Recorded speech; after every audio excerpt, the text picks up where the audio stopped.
nako, ang masasabi ko lang dito, Jollibee, tabahan ka na. Ito, walang bullshit to, Diwata. Hindi porket Okay na. ang gusto ko sa Paris mo, maraming naman. Yung mga ibang kinainan kong Paris, mas marami sa bawal. Sa akin, mas maraming laman. Mas marami naman. So yun lang masasabi ko ha. Saka siyempre, mas marami laman, mas nadadagdagan, mas nalalasan ko yung nasaan ng pagkain. Ano masasabi ko? Isunod ko nito ang ano mo. Dito natutuwa ako dito, Diwata. Jumbo City. Iniba mo talaga ang English ng chicken. Chicken. Bakit naging chicken? Parang kakaiba din doon sa mga ibang fried chicken, di ba? So, ang naman kakaiba, chicken naman. Diwata Kasi sarili kong timpla, sarili kong mino. So, sarili dapat yung pangalan, hindi ginaya. So, kaya, Diwata, chicken joy. Diwata Chicken Joy. Chicken, mali. Chicken Joy. Yan, tama. Tanong ko, matagal ka na niluluto? Bago lang? Ito mo naman itong mga pinapakain mo. Tapos sabihin mo, bago ka nang magluluto. Bago lang ako, hindi naman ako talaga Ay, grabe. Hindi ako dati marunong magluto. Ano ko lang yan? Experience. Ay, nako! Ang masasabi ko lang dito, Jollibee, tabahan ka na!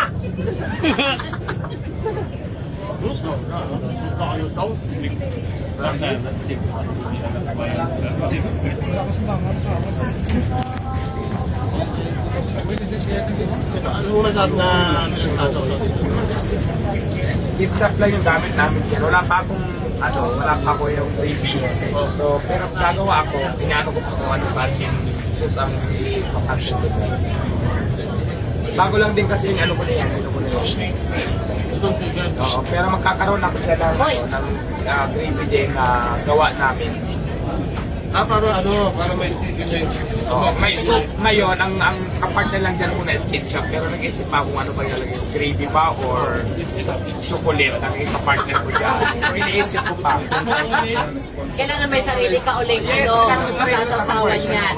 Nag-isip ko kung ano yung kunaw na chocolate o gravy ba, gagawa ba ako ng Maganda yung ikaw mismo yung magtitimpla para yung mga nasa option na pwede nyo pagpilian. Yes. Abangan nyo pa yan. Abangan nyo yan ha! Dapat ako unang makatingin yan.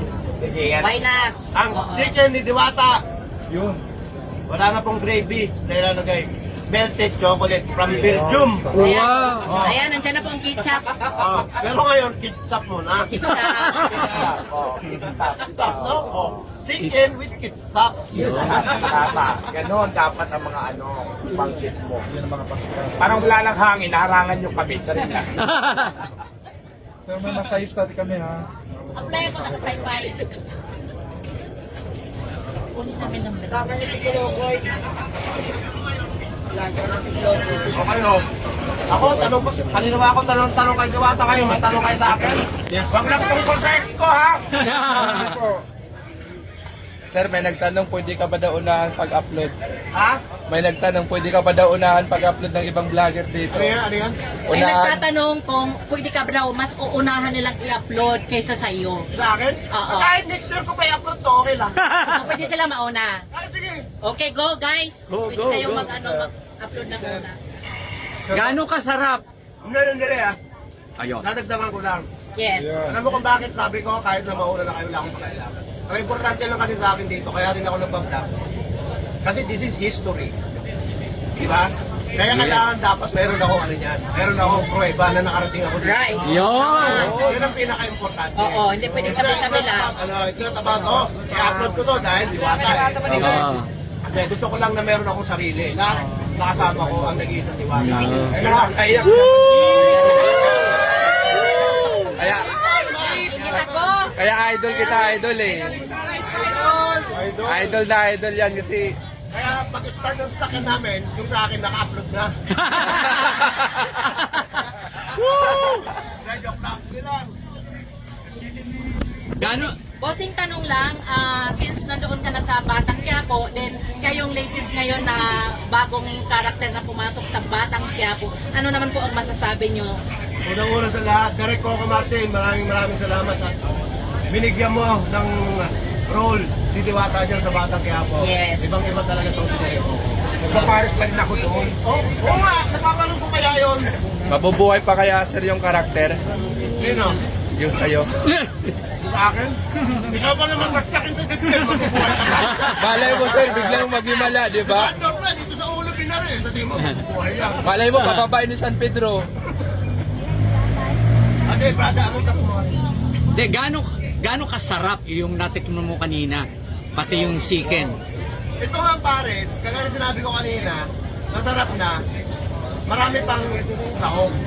Hindi kagaya ng mga ibang pares na puro sabaw. Kaya ako hindi ako masabaw na tao eh. Kaya yung utak ko lang masabaw. Yun ang ano ko lang, honest opinion ko. At saka itong chicken naman, kagaya na sinabi niya kanina, meron siyang kakaibang lasa. Alam natin mga ating fried chicken, almost pare-parehas yung lasa niya. Pero ito talaga, dahil nga siyempre, galing kay Diwata, meron ding kakaibang lasa. Kasi siyempre meron sa Alam mo, ang sekreto ko niyan, bakit masarap ang chicken? Ayun. Tatanong ko nga sana eh. Magic sarap. Lagyan mo magic sarap. Ganun lang kasimple, Diwata. Sumarap, lagyan mo magic sarap. Nako, bukas, andito na yung Magic Sarap. Sayang lang pala. Sir, anong masasabi mo na binigyan ka ng pagkakataon ni Diwata para ano ka ngayon sa kanyang harisan? Mator. Na inopen ka para kumain dito ng... Oo! Binigyan pa ako ng sarili kong boxing! Yes! Wow! Hindi kasi kanina, kaya si Mama Star nga pala sa yung Hi! Sawadee ka. I am also a Kaya star of laging Batang pogi si Derek Quiapo. Coco Yes, Martin yes. dahil yan. Nasa ano